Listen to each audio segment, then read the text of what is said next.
Friends, आप सभी लोगों का स्वागत है फिर से एक बार मेरे चैनल लाइफ ऑफ शिवानी मित्रा के और एक नए ब्लॉग में। तो कैसे हैं आप सब लोग? मैं उम्मीद करूंगी आप सब लोग अच्छे होंगे और मैं भी अच्छी हूँ। तो यहाँ पर देख सकते हो, सबसे पहले मैंने दिशानी के जो खिलौने विलौने उसने है ना बाहर बिखरा के रखे थे, तो वो सब कुछ मैंने समटा दिया है। और इधर मैं समटाने के बाद आ गई हूँ कपड़ों को घड़ी करने। और दिशानी देखिए मेरे पीछे से कितने चक्कर लगा रही है, बहुत सारे चक्कर लगा रही है। तो उसको अभी भी ना नहलाना बाकी है। तो मैंने तो नहा धो लिए थे और दिशानी है ना सो रही थी, इसी वजह से मैंने उसको नहीं नहलाया है। तो अभी थोड़ी देर बाद ये सारे काम करके उसको नहलाऊंगी।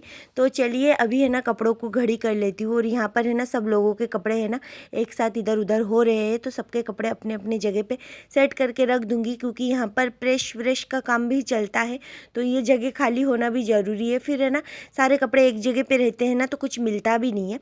तो आज है ना मैं हफ्ते में एक बार अपने किचन को अच्छे से क्लीन करती हूँ, तो आज वही मैं करने वाली हूँ। तो अभी मैं थोड़ी देर बाद करूँगी, तो उससे पहले ये जो घर के छोटे मोटे काम है इनको मैं कर लेती हूँ।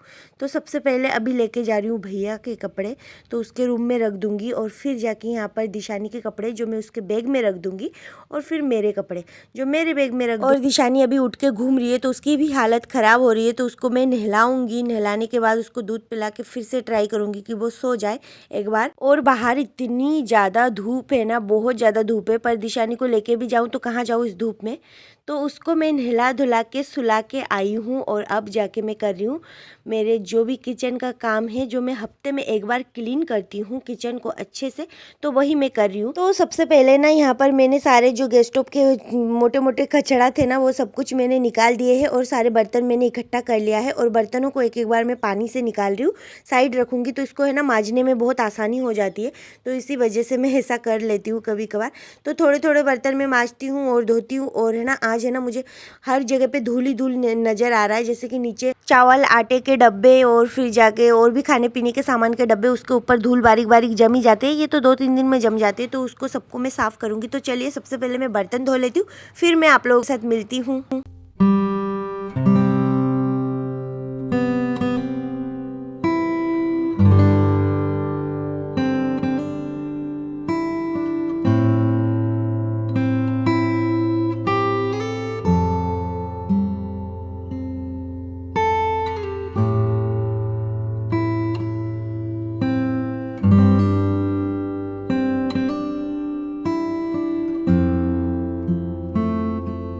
तो फ्रेंड्स मेरे सारे बर्तन धुल गए हैं। अब मैं यहाँ पे आसपास जो पानी वानी गिरा है ना उसको मैं डाल देती हूँ। और चलिए अब है ना किचन साफ़ करना स्टार्ट कर रही हूँ। तो सबसे पहले ना मैंने यहाँ पर साबुन, जो बर्तन धोती हूँ ना जिस साबुन से, मैं उसी साबुन से पूरा काउंटर टॉप में अच्छे से घिस रही हूँ, क्योंकि इसमें है ना ऑयली ऑयली हो जाती है। और फिर जाके इसके ऊपर से है ना कभी कभार है ना, जैसे कि ये गाँव में घर है हमारा, तो छिपकली विपकली भी इसके ऊपर से चलती हुई मुझे दिख जाती है 1-2 बार।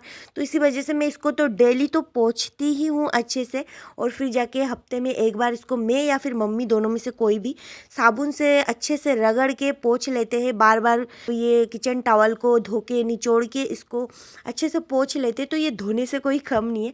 एक्चुअली में मैं यहाँ पर पानी इसलिए ज़्यादा नहीं फेंकती हूँ, क्योंकि ये किचन अभी भी थोड़ा बहुत अनकम्प्लीट है, तो ये नीचे से है ना साइड साइड से पानी है ना नीचे डब्बों तक चले जाते हैं, तो इसी वजह से।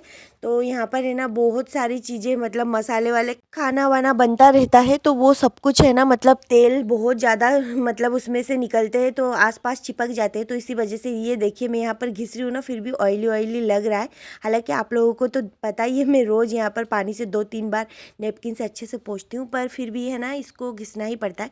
तो मैंने गैस को भी अच्छे से, गैस चूल्हे को भी अच्छे से मतलब घिस लिया है। और उसके जो भी ऊपर का स्टैंड वगैरह है वो सब कुछ मैंने सिंक में डाल दिया है, उसको अच्छे से रगड़ के धोना है। तो चलिए ऐसे करके ना मैंने पूरे किचन का काउंटर टॉप जो है ना वो चमका दिया है, तो बहुत ही अच्छा लग रहा है अब जाके। और ये देख सकते हो नीचे मेरे आटे के टंकी में बहुत ज़्यादा गंदगी हो रहा है, क्योंकि आटा निकालते उसके ऊपर रखते तो थोड़ा बहुत गिर ही जाते हैं। तो यहाँ पर है ना गैस चूल्हे के वो जो ऊपर वाला साइड होता है ना, उसमें तो बहुत ज़्यादा तेल चिपक जाता है, तो उसको भी मैंने रगड़ लिया है। तो इसको है ना अच्छे से मैं नेपकिन को बार बार पानी से धो रही हूँ और इसको जमा रही हूँ। फिर देखिए इधर चीज़ें भी हटा के फिर इधर मुझे घिसना है साबुन से, तो थोड़ा थोड़ा करके मैं इसे कर रही हूँ। तो इससे है ना आसानी भी होती है, किचन साफ भी हो जाती है और चीज़ें अपने अपने जगह पे मैनेज भी हो जाती है। फिर यहाँ पर देख सकते हो मैं 2-3 बार 4 बार करके इस पोछे को, मतलब जो नेपकिन है उसको मैं घुमा रही हूँ, तो इससे एकदम क्लीन तो हो जाएगा नो डाउट। तो चलिए अब है ना ये जो गैस के ऊपर का जो ये होता है ना स्टैंड वगैरह, उसको मैं अच्छे से रगड़ के साफ़ कर लेती हूँ। तो किचन में है ना हफ्ते में एक बार तो ऐसे मैं साफ़ कर ही लेती हूँ, और कभी कभी मम्मी भी कर लेती है। दोनों किचन में रहते तो दोनों कर ही लेते। तो इसको मैं यहाँ पर धो धो के लटका रही हूँ ताकि थोड़ा सा पानी निकल जाए। फिर यहाँ पर मैं इसको सूखे कपड़े से मैं पोंछ रही हूँ और गैस के ऊपर रख दूँगी, तो ये हाथों हाथी मतलब अच्छे से जम जाएगा। फिर यहाँ पर देख सकते हो चीज़ें जो मेरी इधर उधर हो रही थी थोड़े बहुत, उसको मैं साइड में रख रही हूँ, और ये जो गैस का स्टैंड है ना मैं उसके ऊपर सुखा के रख रही हूँ, तो थोड़ी देर सूख जाए और फिर जाके अच्छे से जमा दूँगी। अभी तो किचन को रेस्ट मिल जाएगा कम से कम 5-6 घंटे के लिए, क्योंकि खाना वाना बनाना नहीं है, शाम को सीधा चाय बनाना है। तो अभी इस कोने में थोड़ा सा बाकी है, तो इसको भी मैंने रगड़ तो लिया है, अब मैं बस धोऊंगी। तो नल को भी मैंने अच्छे से रगड़ लिया है। तो ये सारा काम मैं करती हूँ, और मुझे ना खाना जहाँ पे बनता है ना तो वहाँ पे तो हमेशा साफ़ सुथरा होना ही चाहिए। घर कैसा भी रहे, हालांकि पूरा घर ही साफ़ सुथरा होना चाहिए, पर मेनली तो ये होता है कि जहाँ पे खाना बनता है ना वहाँ पे सबसे ज़्यादा साफ़ सुथरा होना चाहिए। तो मैं तो इसी चीज़ को फॉलो करती हूँ जहाँ तक हो सके। किचन कैसा भी हो, मतलब छोटा हो बड़ा हो, मिट्टी का हो पक्का हो, मॉडल हो नॉन मॉडल हो, पर किचन साफ़ सुथरा होना बहुत ज़रूरी है। तो इसी वजह से ये चीज़ मैं करती हूँ। और वहाँ पे मैं दिशानी के पापा के साथ रहती हूँ, तो वहाँ पे तो हम 2 जने ही हैं, तो आराम से हो जाती है मैनेज। और यहाँ पे थोड़े बहुत है मेरा भाई वगैरह, तो वो थोड़ा सा गंदा वंदा कर देते हैं, और इतने सारे लोग भी है तो हो जाता है। तो यहाँ पर है ना नीचे नीचे में मैं डब्बे वब्बे रखे हैं ना, तो उसमें भी एक एक बार गीले कपड़े से हाथ घुमा दूँगी, तो ये एकदम क्लीन हो जाएगा। हालांकि इसको तो मैंने कुछ दिन पहले ही साफ़ किया था, पर इसको एक हफ्ते में 1-2 बार है ना इसको गीले कपड़े से भी साफ़ करना पड़ता है, तो ये एकदम मेंटेन रहता है। फिर देखिए यहाँ पर मेरा किचन का जो काउंटर टॉप है एकदम क्लीन, पूरा किचन साफ़ सुथरा हो गया है। और जो किचन का तवाल है ना उसको भी मैंने धो के अच्छे से हैंड वॉश से धोया था उसको, ताकि कोई जम्स ना रहे। और फिर किचन में ही सुखा दिया है, और सूख भी जाएगा क्योंकि गर्मी है ना इसी वजह से। तो इधर देख सकते हो चावल का टंकी वंकी सब कुछ चमक गया है। तो चलिए अब मैं रूम में जाती हूँ। तो दिशानी है ना सो के फिर जाके थोड़ी देर बाद उठ गई थी, फिर वो चली गई है पापा के साथ गांव में घूमने, और मैं इधर सब कुछ मतलब साफ़ कर रही हूँ। तो उसका बेड वेड जो भी था ना तो थोड़ा सा ऐसे अव्यवस्थित थे, तो उनको मैं साफ़ कर रही हूँ। और थोड़ी देर बाद अब मैं भी जाऊँगी उसी के पास, क्योंकि उसका ये देखिए सामान वामान लेके जा रही हूँ, क्योंकि पापा है ना उसको ऐसे ही उठा के लेके चले गए हैं, तो इसी वजह से उसका दूध और ये पेंट वगैरह सब कुछ लेके जाऊँगी। फिर ये देखिए दुकान में आने के बाद हम लोग बहुत देर तक यहाँ पर खेले रहे, मस्ती किए। फिर यहाँ पर देख सकते हो दिशानी है ना मुझे मेरे पास नहीं आएगी, वो पापा के साथ ही रहेगी। तो देख सकते हो यहाँ पर दिशानी है ना पापा के पास गाड़ी है इस वजह से नहीं, वो तो पापा के साथ पैदल भी कहीं भी चली जाए, पापा के साथ ही रहना उसको। फिर यहाँ पर शाम को घर पे आने के बाद यहाँ पर देख सकते हो ये जो नमकीन है ना बहुत ही टेस्टी है। ये है ना कलकत्ता की नमकीन है, तो ये बहुत ही मुझे टेस्टी लगती है। फिर यहाँ पर देख सकते हो यहाँ पर चाय है और यहाँ पर टोस्ट। तो फ्रेंड्स चाय वाय पीने के बाद यहाँ पर मैं आ गई हूँ किचन में, और ये जो कटहल देख रहे हो ना ये कटहल है एक्चुअली में कच्चा कटहल। तो ये है ना ताई जी के घर से मम्मी ने और ताई जी ने आज तोड़ा था। फिर यहाँ पर है ना मम्मी ने इसको अच्छे से काट के फिर इसको नमक और हल्दी वाले पानी में छोड़ा था, तो इससे है ना कटहल के अंदर की जो कड़वाहट और एक गोंद वाली टेस्ट आती है। कभी कभी है ना कुछ कुछ कटहल कड़वा भी लगता है कच्चा कटहल, तो इसी वजह से हल्दी और नमक के पानी में छोड़ने के बाद उसमें से वो सारा सब कुछ निकल जाता है, जैसे कि कड़वाहट और फिर जाके गोंद जैसा टेस्ट कुछ भी अजीब हो तो निकल जाता है। फिर यहाँ पर है ना कटहल को मैंने कुकर में शिफ्ट कर दिया है, और फिर हल्दी और नमक डाल के मैं एक सीटी लगाऊंगी, ज़्यादा नहीं लगाऊंगी। कई बार ऐसा होता है कटहल हम लोग डायरेक्टली कढ़ाई में पकाते हैं ना तो वो पकने में बहुत देर होती है, तो एक सीटी छोटा सा लगा लूँगी, तो ताकि कटहल थोड़ा सा मतलब हाफ बॉयल तक तो हो ही जाए। तो फ्रेंड्स आज हमारे घर पे बनने वाला है कटहल की सब्जी, जो कि मेरी फेवरेट है और मम्मी की भी फेवरेट है। और फिर जाके यहाँ पर है ना मैं कटहल की सब्जी बनाने के लिए मसालों की प्रिपरेशन कर रही हूँ। तो आप लोगों को तो पता ही है, जो लोग कटहल पसंद करते हैं या फिर बनाते खाते हैं तो उनको पता है कि कटहल की सब्जी है ना बनाते टाइम है ना बहुत सारा प्रिपरेशन करना पड़ता है, मतलब चिकन की तरह। अगर कोई मीट बनाओ तो सेम उसी की तरह मसाले वसाले सब कुछ करना पड़ता है।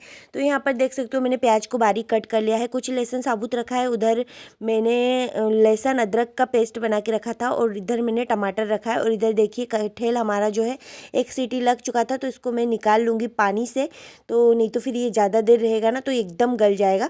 तो इसी वजह से यहाँ पर निकाल के मैं ठंडा होने के लिए छोड़ दूँ, और फिर जाके उधर मैं मसाले वसाले पकाऊंगी। तो यहाँ पर देख सकते हो कढ़ाई मैंने चढ़ा दी है और तेल मैंने डाल दिया है। अब मैं इसके लिए सूखे जो खड़े मसाले होते हैं वो सब कुछ निकाल रही हूँ, ताकि बाद में डालते टाइम भूल ना जाऊँ, क्योंकि एक बार अगर सारे मसाले याद करके निकाल लो अगर किसी बाउल में या फिर प्लेट में, तो मसाले ना डालते टाइम भी आसानी हो जाती है। तो यहाँ पर देख सकते हो सारे मसाले मैंने डाल दिया है। फिर है ना मसाले चटकने के बाद है ना मैंने इसके अंदर डाल दिया है प्याज, और प्याज को है ना गोल्डन ब्राउन तक मुझे भूनना है, ताकि अच्छी सी ग्रेवी बने। इसी वजह से फिर प्याज को पहले भून लूँगी और अच्छे से फिर इसके अंदर मैं डाल दूँगी अदरक लहसुन का पेस्ट, क्योंकि ये तो वैसे भी पक जाएगा और शुरू में अगर इसको डाल देती ना तो ये जल जाता है। इसी वजह से प्याज के बाद मैंने इसको डाला है। और अब जाके मैं इसके अंदर डालूँगी थोड़ी देर बाद टमाटर, और टमाटर डालने के बाद आप लोगों को तो पता ही है, टमाटर डालने के बाद मैं यहाँ पर डालती हूँ सबसे पहले नमक, ताकि ये मसाले अच्छे से पके। और फिर नमक डालने के बाद इसके अंदर मैं डाल दूँगी हल्दी पाउडर और धनिया पाउडर, ये सब कुछ। तो चलिए इसको थोड़ी देर भूनूंगी, और भुनने के बाद है ना ये जब एकदम से पूरा गोल्डन गोल्डन हो जाएगा ना, फिर इसके अंदर मैं लास्ट में डाल दूँगी थोड़ा सा पानी। तो थोड़ा सा पानी डालने के बाद अगर अच्छे से भूनूंगी और फिर जाके मसालों को पकाऊंगी ना, तो मसाले की जो एक कंसिस्टेंसी आती है ना बहुत ही अच्छी आती है और एकदम ग्रेवी ग्रेवी टाइप का लगता है। तो चलिए अब देख सकते हो यहाँ पर मैंने डाल दिया है पानी, और इसको थोड़ी देर भुनने के बाद देखना कि ये मसाले इतने अच्छे लगेंगे देखने में और इसका कंसिस्टेंसी बहुत अच्छा होगा। तो चलिए अब लास्ट में मैं इसके अंदर डालूंगी लाल मिर्ची पाउडर। तो यहाँ पर देख सकते हो तेल हमारा ऊपर आ गया था, फिर मैं यहाँ पर डाल रही हूँ लाल मिर्ची पाउडर, ताकि तीखा भी हो और इसमें कलर भी बहुत अच्छी सी आए। फिर यहाँ पर मसाले पकने के बाद इसके अंदर मैं डाल रही हूँ कटहल को, और कटहल को डालने के बाद इसको थोड़ी देर मैं भूनूंगी कटहल के साथ मसालों को, और फिर जाके इसके अंदर मैं डाल दूँगी पानी। तो चलिए पहले भूनती हूँ। और इस तरीके से ना कटहल की सब्ज़ी बहुत प्यारी बनी थी, पर है ना इस कटहल की सब्ज़ी में मैंने थोड़ा सा नमक कम डाल दिया था, क्योंकि आजकल मेरे साथ पता नहीं क्या हो रहा है, मैं सब्जियों में नमक है ना बहुत कम डालती हूँ, और मैं अगर टेस्ट करके देखती हूँ ना तो मुझे ऐसा लगता है काफ़ी नमक है, फिर बाद में मुझे ऐसा लगता है एकदम नमक नहीं है। फिर यहाँ पर है ना मैंने कच्चा आलू काट के इसके अंदर डाल दिया है, तो ये है ना इसी पानी में बॉईल हो जाएगा। तो ये बड़े बड़े साइज का जो आलू मैंने डाला है ना, इसका टेस्ट इसमें पकने के बाद बहुत अच्छा लगता है। तो यहाँ पर देख सकते हो सब्जी अभी पक रही है और इसका कलर जो है ना बहुत ही अच्छा लगा। जिन लोगों को कटहल की सब्जी पसंद है उन लोगों के मुंह में तो पानी आ ही रहा होगा डेफिनेटली। तो यहाँ पर है ना कुछ साबुत लहसुन की कलियाँ थी, वो मैंने डाल दिया है। अब लास्ट में थोड़ी देर पकाऊंगी तो ये भी इसके अंदर पक जाएगा और इसकी टेस्ट भी है ना बहुत अच्छी लगती है। कुछ लोग इसके अंदर पूरा साबुत मतलब लहसुन को भी डालते तो उससे भी अच्छा आता है, पर इसको मैंने ऐसे डाला है। और अब जाके देख सकते हो ये थोड़ी देर बाद मैं इसके अंदर डालूंगी गरम मसाला और भुना हुआ जीरा पाउडर। तो फ्रेंड्स कटहल की जो सब्जी है ना बहुत सारे लोगों को पसंद है, और किस किस को पसंद है मुझे कमेंट करके जरूर बताना, मुझे तो बहुत ज़्यादा पसंद है। और जिन लोगों को भी पसंद है ना वो लोग अगर बनाते हैं, जैसे कि सब लोग अपने अपने टाइप से बनाते हैं कटहल की सब्जी, कई तरीक़ों से बनता है और बनाते भी है, सबका अलग अलग टेस्ट भी है। तो कभी है ना अगर आप लोगों को अच्छा लगे तो इस टाइप से भी बना के ट्राई ज़रूर करना, ये भी अच्छा लगता है, मुझे तो बहुत ही अच्छा लगता है।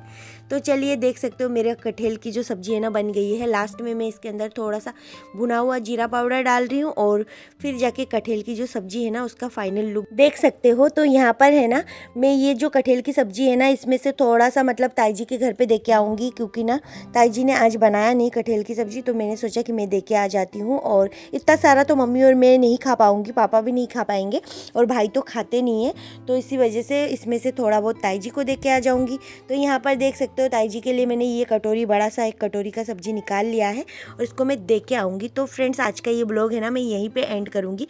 आप लोगों को अगर मेरी ये वीडियो अच्छी लगी हो ना तो प्लीज़ चैनल को सब्सक्राइब, वीडियो को लाइक कमेंट शेयर ज़रूर करें। फिर मिलूँगी एक नए ब्लॉग में, तब तक के लिए बाय बाय।